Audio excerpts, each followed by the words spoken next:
Здравствуйте! Сегодня расскажу вам про свою самодельную ленточную пилу. Я занимаюсь резьбой по дереву, и в основном это объемная резьба. При этом с заготовки приходится снимать много лишнего материала. С этой задачей ни один другой станок не справится. Ручной лобзик не обеспечит такую глубину пропила, циркулярка не даст криволинейный рез, лобзиковый станок не сможет пилить заготовки такой толщины. Почему именно самодельная ленточная пила, а не купленная в магазине? Во-первых, станки, близкие по характеристикам к моему, стоят свыше 50 тысяч рублей. Это большая сумма для меня, и на хобби я не готов ее пока что потратить. Во-вторых, делая станок самостоятельно, можно подобрать технические характеристики под свои нужды. В-третьих, в наше время собрать такой станок относительно просто. Материалы и запчасти продаются везде, как новые, так и бэушные. Все схемы, чертежи и наглядные видеопособия по сборке можно найти в интернете. Ну и в-четвертых, такой опыт лишним никогда не будет. Если соберете такой станок самостоятельно, то полученные знания помогут грамотно подойти к покупке заводского станка, когда на это будут деньги. Все-таки самоделка это самоделка, а завод это завод. В интернете очень много информации по самодельным ленточным пилам. Я пересмотрел, наверное, все ролики на YouTube по этой теме и, исходя из своих возможностей, решил сделать собственный станок. Собирать его из металла я не стал, потому что не особо умею варить. Да и работать с деревом мне привычнее. Плюс, если грамотно подойти к вопросу, то деревянная конструкция не сильно уступит в жесткости металлической. А в плане громкости работы будет еще и намного тише, ну и дешевле к тому же. Самым подходящим и доступным материалом для меня оказалась обычная березовая фанера. Для сборки корпуса, колес и шкивов использовал березовую фанеру толщиной 16 мм. Для защитного кожуха 6 мм. Столешница из ламинированного ДСП 16 мм. Опоры под нее из чернового ДСП также 16 мм. Направляющая под верхний подшипниковый блок сделана из МДФ толщиной 16 мм. Все размеры и характеристики станка я рассчитывал, исходя из следующих параметров. Мне нужна была высота пропила минимум 250 мм. Сейчас это 274 мм. Диаметр колес не меньше 300 мм. Чем больше диаметр, тем толще полотно можно использовать на станке. В моем случае я изначально рассчитывал, что бревна кубометрами распускать на плахе не буду. Поэтому полотна толще 0,8 мм я для этой пилы не рассматривал. По той же причине мне не было необходимости втыкать на станок двигатель мощнее киловатта. В итоге я поставил асинхронный трехфазный двигатель мощностью 750 Вт. Подключен он по схеме треугольник с рабочим и пусковым конденсаторами на 40 и на 100 микрофарад соответственно. А так как работает он теперь от сети 220 вольт, то мощность его стала в районе полукиловатта. Скорость у двигателя 2820 оборотов в минуту, а средняя скорость ленты на таких станках около 800 метров в минуту. Исходя из этого я рассчитывал придаточное отношение на шкивах, а их диаметр подогнал под ремень генератора от вазовской классики.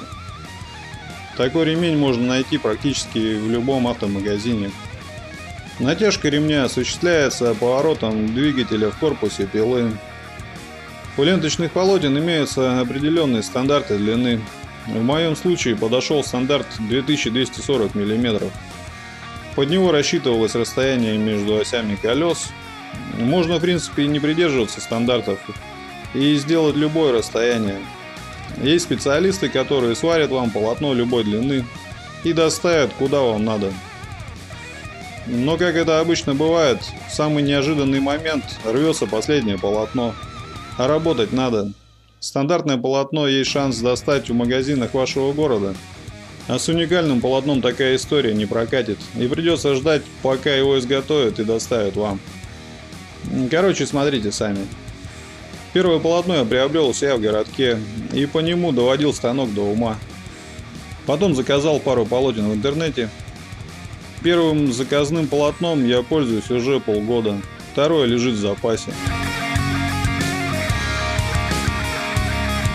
Самая основная сложность при сборке этого станка – это собрать колеса и грамотно их отбалансировать. К сожалению, когда я собирал эту пилу, я не думал о том, что создам канал на ютубе, и поэтому не снимал на видео этапы сборки. Но в интернете есть много роликов на эту тему, там все подробно и грамотно объясняется. Ничего нового я в этом плане не изобрел. Скажу лишь, что на торец колес я наносил автомобильный стекольный герметик, и он меня по всем параметрам устраивает. Каждое колесо у меня впрессовано по 2 подшипника, а в качестве осей для колес использовал обычную мебельную трубу диаметром 25 мм. Нижняя ось фиксируется намертво, верхняя вставляется в подвижный натяжной механизм. С помощью него осуществляется натяжка полотна и регулировка вертикального положения верхнего колеса. Также есть механизм сброса натяжения полотна. Нужен он для того, чтобы не регулировать каждый раз натяжение. Перед работой повернул рычаг, полотно натянулось. Поработал, повернул рычаг, оно ослабло. Ослаблять полотно рекомендуют, чтобы оно не находилось в постоянном напряжении. И во время продолжительных перерывов в работе держать его лучше в ослабленном состоянии, чтобы не возникала так называемая усталость металла и полотно ходило дольше.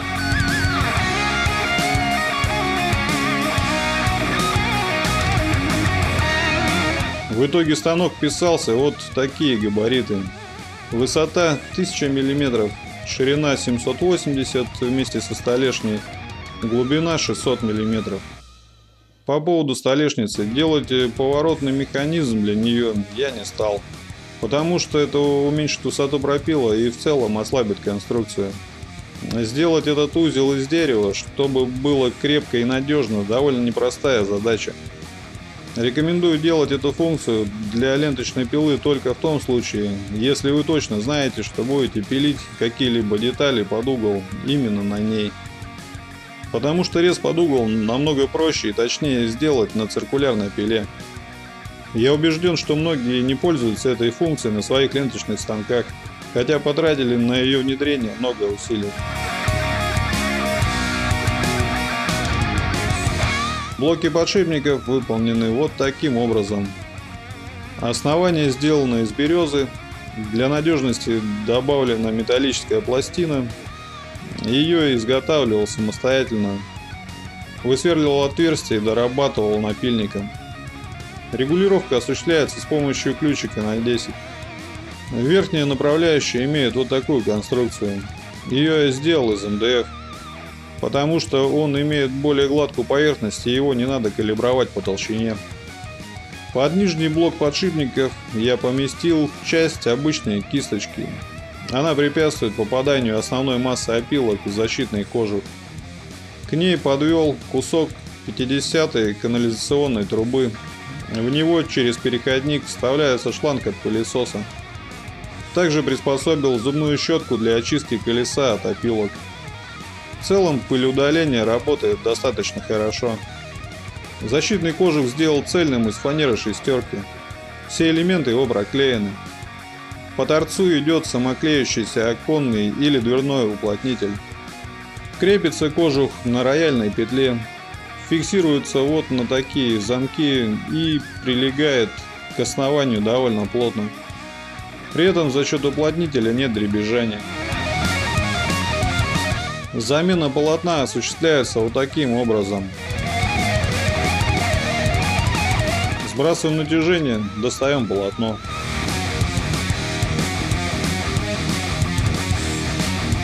Установка происходит в обратном порядке. Когда полотно другое, то необходимо подрегулировать натяжение. Натягиваю я полотно по вибрации.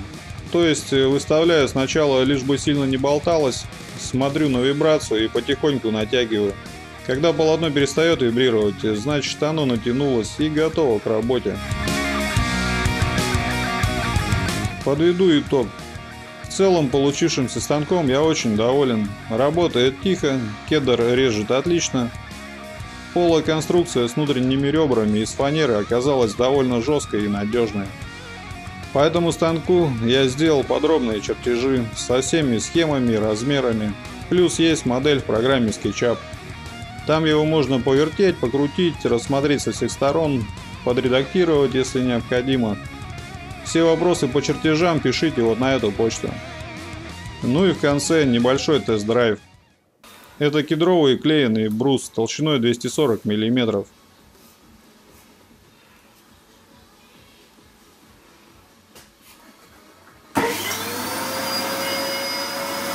Режу поперек волокон. Скорость воспроизведения видео не увеличиваю.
В общем, как-то так. Подписывайтесь на канал, ставьте палец вверх. Всем спасибо и до новых встреч.